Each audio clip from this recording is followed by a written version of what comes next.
जीवन जगत असताना आपला व आपल्या परिवाराचा उदरनिर्वाह करण्यासाठी कोणत्या ना कोणत्या प्रकारचा कामधंदा किंवा व्यवसाय करावा लागतो.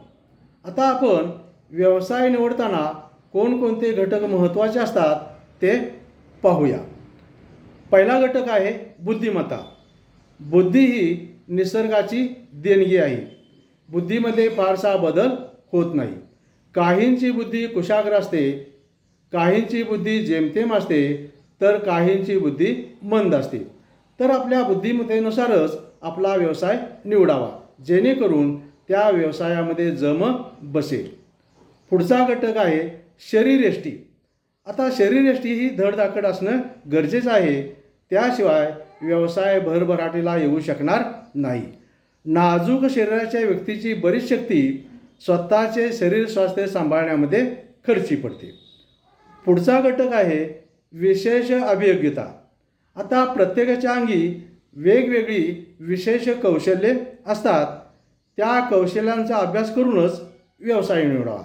उदाहरणार्थ, काहींना गायनात, कुणाला भाषणामध्ये, कुणाला तांत्रिक क्षेत्रात आवड असते.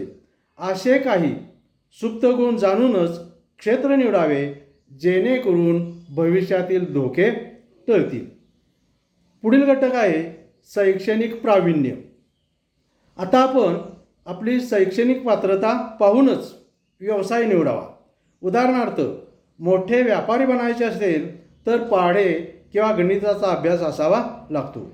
वकील बनावायचे असेल तर भाषेवरती प्रभुत्व असायला हवे. त्याचबरोबर पुढील घटक आहे अभिरुची. आवड असेल तरच सवड मिळेल, या उक्तीनुसार जो व्यवसाय आपणास आवडतो तोच निवडावा.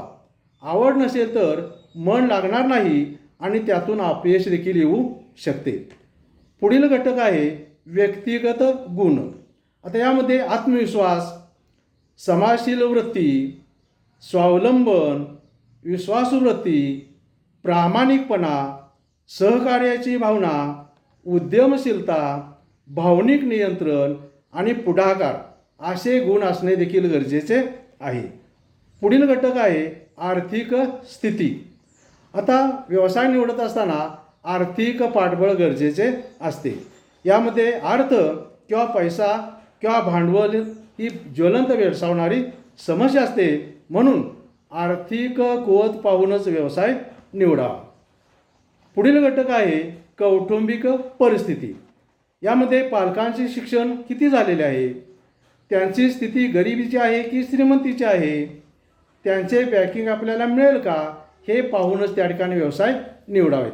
एकंदरीत काय, आपली कुवत, लायकी, विश्वास अशा सर्व गोष्टींचा अभ्यास करूनच व्यवसाय निवडावा, जेणेकरून आपल्या कुटुंबाचे भविष्य त्या ठिकाणी चांगले घडेल हे पाहूनच व्यवसाय निवडावेत. संकल्पना श्री फल्ले सर. धन्यवाद.